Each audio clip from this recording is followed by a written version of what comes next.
Hello amazing people, Hazel Bulubisi here. Join me this week during my last on-call weekend as an F1. If you're an oldie, welcome back. If you're a newbie and you like what you see, make sure to hit the subscribe button.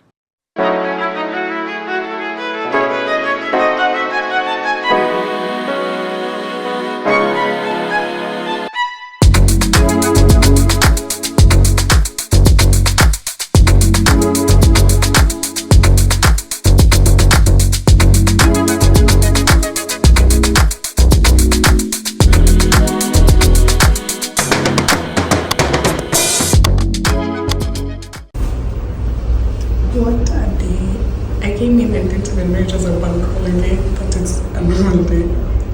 Anyway, part of the long weekend, I guess. Georgie.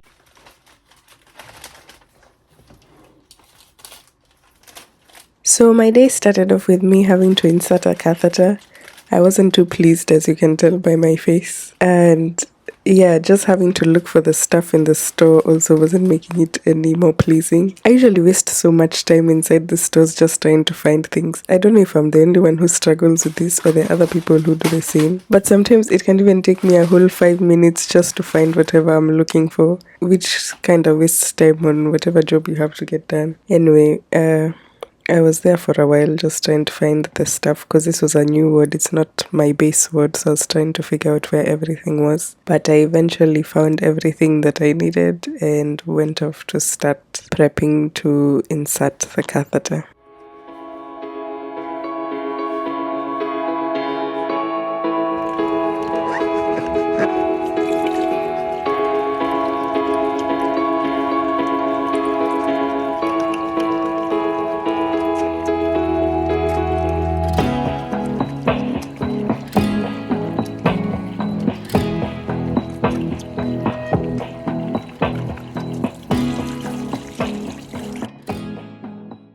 Before inserting a catheter, always make sure you wash your hands because they need to be clean. Then don an apron, of course, so as to avoid being spilled on urine just in case it happens, because there are instances where it may happen. Not all the time, but sometimes it can. And yeah, after that, of course, you're going to need gloves for the start to prepare everything. Then once you're ready to insert your catheter, you'll put on the sterile gloves. As doctors, we only insert male catheters, and the female catheters are usually done by the nurses. For a catheter insertion, you're going to need flashes, sterile gloves, the catheter itself, a dressing pack, syringe, and a urine bag, and also the instiller gel. It's time for a coffee.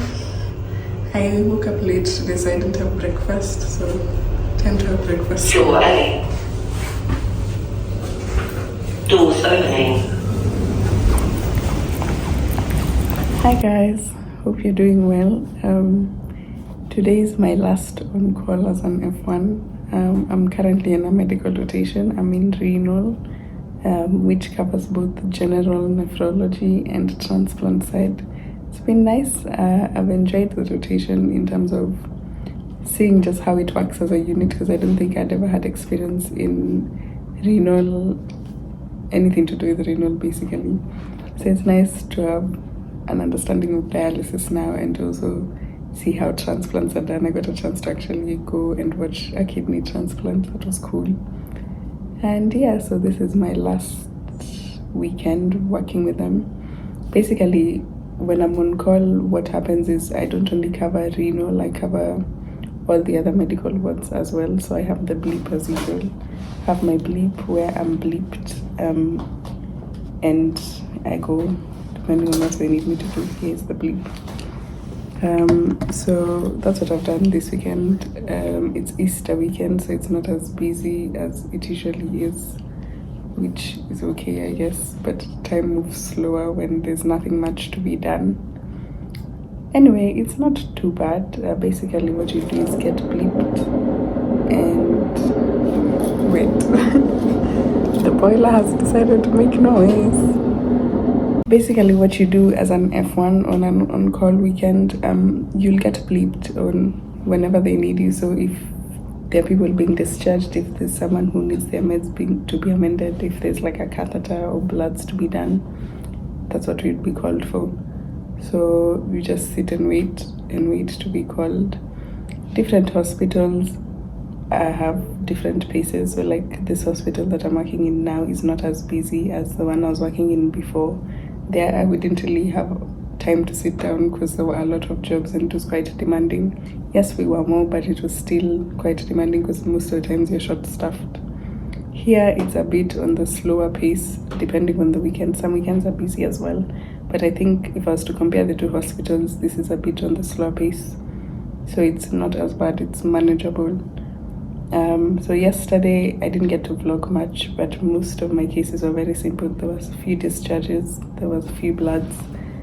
Sometimes they need you to go to CT with a patient in case they get contrast and they get affected by it or react to the contrast. So they'll call you to go to CT with them. And that was basically my jobs. Today so far, what have I had? I've had discharges, a catheter, and bloods as well. So at least I get a few minutes to have a cup of tea, and then hopefully I'll bring you with me about my day, depending on how it is. I shall say bye for now. See you.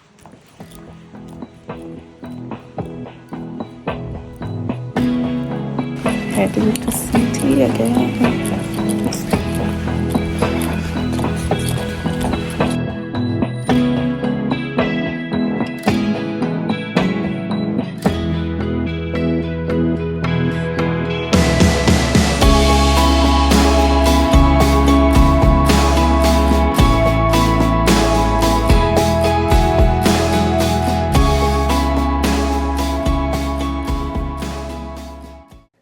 One job that I'll definitely not miss is rewriting cadexes. This job used to drain me, man. Especially when there's so many cadexes to rewrite. It was just, oh my gosh.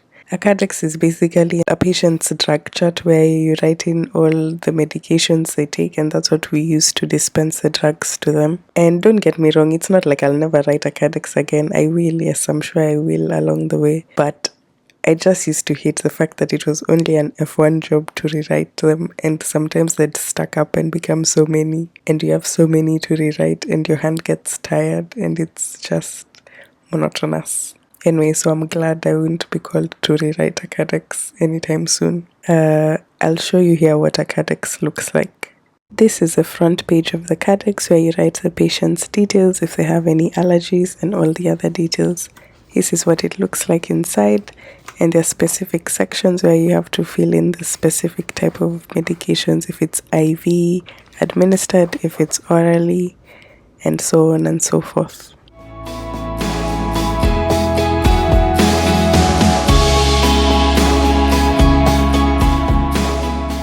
Coming along is an example of a completely written cadex where you can see the drug name, the dose, the route, and the frequency, and any other instruction you may want to put there for the nurse to know and to follow. My finger is there just to hide my GMC number, but anyway, that's basically an example of how you write a cadex. It took me a while to finish rewriting this cadex, I think about 10 minutes, because the patient was on a lot of drugs. But anyway, the best part of finishing a cadex is finally striking out the last page and knowing that you're done.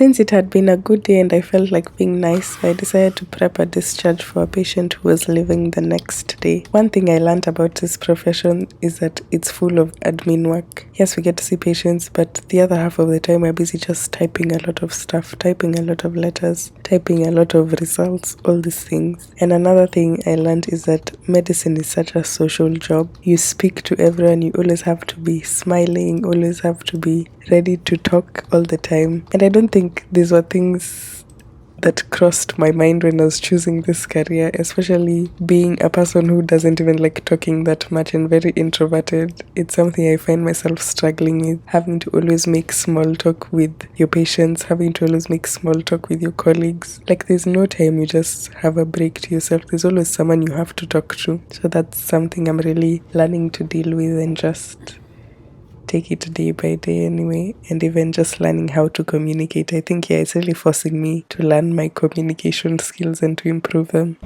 Hello. It's finally the end of my shift. It's actually been quite a slow day. I haven't had much to do. And there are not many patients to review. I think I was called to like very few, 2 or 3 to review.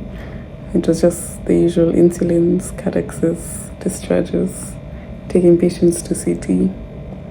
Yeah, that's been about it. And then now in the evening I've had 2 clock-ins. And that's it. I even went to handover. I don't have anything to hand over. So it's been a good day. It was a nice way to finish an on-call weekend as an F1 and even in this hospital.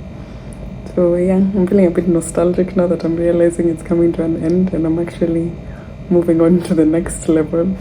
It's a bit scary, but at the same time, I've really been waiting for it. So I'm looking forward to whatever is to come next.